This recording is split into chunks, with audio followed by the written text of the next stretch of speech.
Olá, estou lendo uma biografia de Fernando Pessoa, a mais completa que eu li até hoje. Queria dividir com vocês o prólogo deste livro. Então, vamos nós. Quando o sempre esquivo Fernando Pessoa morreu, no outono de 1935, em Lisboa, poucas pessoas em Portugal compreenderam que se tinha perdido um escritor extraordinário e ninguém teve a menor noção daquilo que o mundo iria ganhar. Um dos mais valiosos e estranhos corpos de literatura produzidos no século XX. Embora a pessoa vivesse para escrever e almejasse alcançar, como poetas desde Ovídio a Walt Whitman, a imortalidade, guardou essa ambição no armário, juntamente com a maior parte de seu universo literário. Em 1934, tinha publicado apenas um livro de sua poesia portuguesa, Mensagem, com 44 poemas. A obra recebeu um dúbio prêmio do regime autocrático de Antônio Salazar, destinado a obras que denotassem um elevado sentido de exaltação nacionalista, e sobressaía no currículo do poeta na altura de sua morte.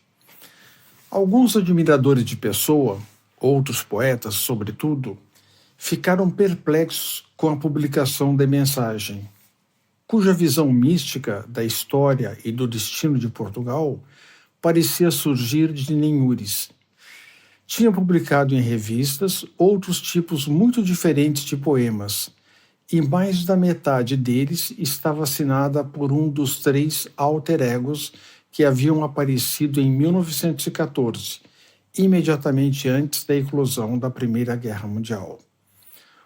O primeiro a emergir foi Alberto Caeiro, um homem iletrado, mas com inclinação para a filosofia, que vivia numa casa simples e branca no campo, onde escrevia poemas em verso livre, proclamando que as coisas devem ser vistas pelo que são, sem interpretações.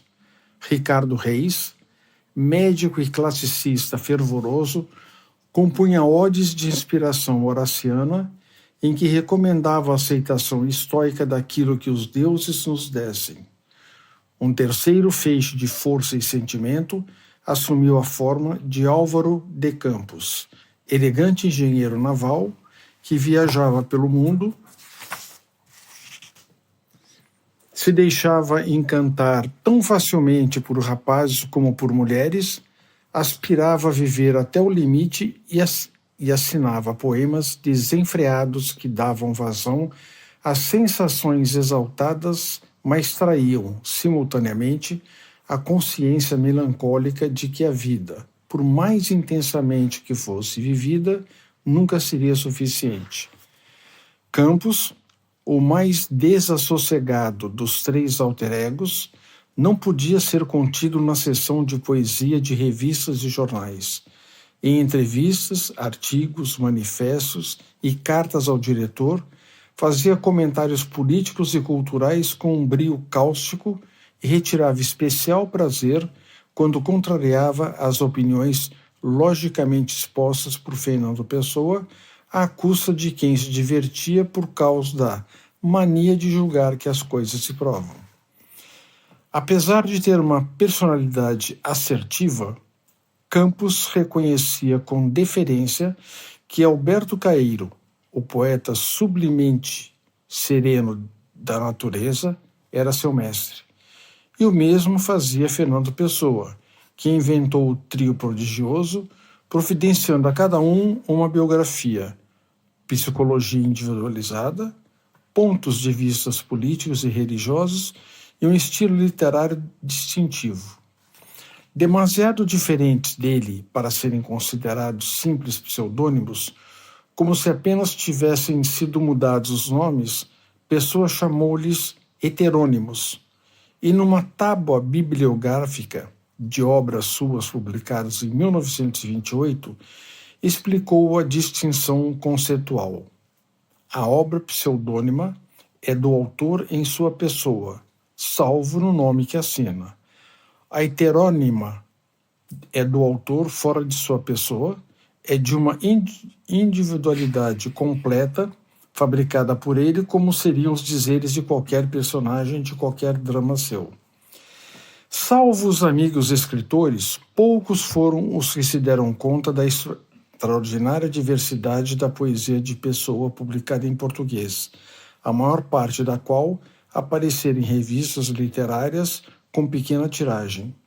E nem sequer os amigos, com uma ou duas exceções, tinham lido as plaquetes com poesia escrita em inglês.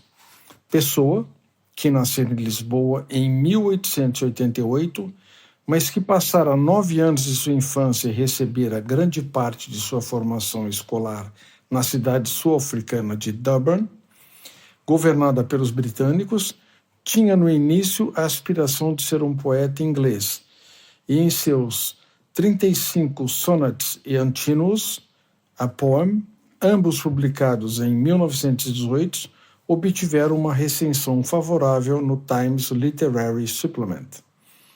O crítico deixava, contudo, o aviso de que a maioria dos leitores ingleses consideraria deplorável o tema de Antinoos, no qual o imperador Adriano recorda afetuosamente o amor sensual do seu jovem companheiro que se afogara no Nilo. O aviso era desnecessário, uma vez que nenhuma dessas plaquetas foi distribuída no Reino Unido e ambas foram ignoradas em Portugal, país cuja elite cultural tinha o francês e não o inglês como segunda língua.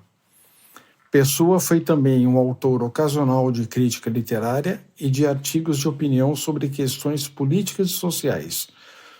Um número razoável de pessoas, na altura da morte dele, nunca tinha lido nem sequer um de seus poemas, mas conhecia muito bem o nome dele porque tinha causado alguma agitação quando publicara um artigo de primeira página corajoso em que se opunha a um projeto de lei que ilegalizava a maçonaria e que a Assembleia Fantoche de Salazar aprovaria por unanimidade. E, no entanto, Pessoa, precisamente um mês antes de publicar o artigo, tinha recebido um prêmio patrocinado pelo governo devido ao seu livro de poemas nacionalistas. De que lado estava ele?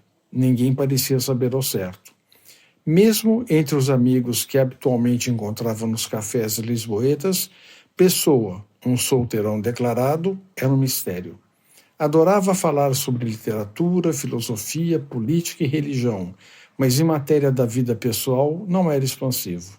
Raramente convidava alguém para casa, onde, segundo se dizia, teria uma arca cheia de centenas, se não milhares, de poemas e peças em prosa não publicados. Esse livro, a biografia do Fernando Pessoa, eu acabei de ler algumas palavras e lendo pode parecer um pouco obscuro, às vezes inclusive fora do contexto, mas o que basicamente o nosso amigo historiador diz é que o Fernando Pessoa ele tinha vários e vários heterônimos, ou seja, é difícil explicar. O heterônimo é quase que uma criação em carne e osso do escritor, e cada um deles tinha uma personalidade diferente, muito marcante e literariamente muito marcante, o que é impressionante. O Fernando Pessoa é impressionante.